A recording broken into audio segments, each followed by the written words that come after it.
Former FBI Director James Comey pleaded not guilty today in a criminal case that his lawyers argue is politically motivated. President Trump fired Comey in 2017, 4 months into Trump's first term, and the acrimony has since spiraled. Justice correspondent Scott MacFarlane was at the courthouse. The nation's former top cop, James Comey, appeared as a criminal defendant in a Virginia courtroom this morning.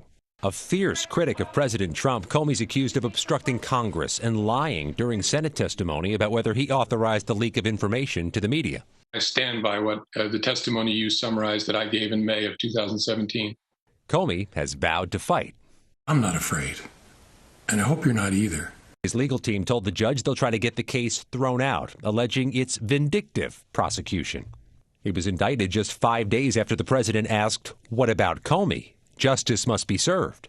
That is Jim Comey's best argument for vindictive prosecution, is that the president himself directed in a tweet that he be prosecuted.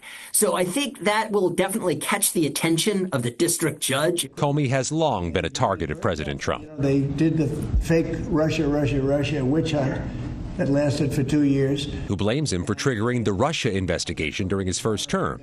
Trump's Department of Justice has also launched investigations into New York Attorney General Letitia James, who sued the president for fraud, and California Democratic Senator Adam Schiff, who led the first impeachment inquiry into Trump.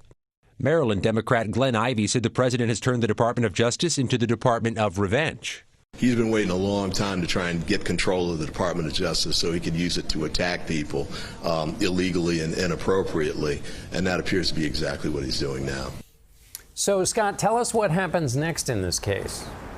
John, expect a tidal wave of legal filings. For now, there's a trial date on the calendar of January 5th, but that is fragile and likely to slide. There'll be motions to dismiss by James Comey, at least one of them within 10 days.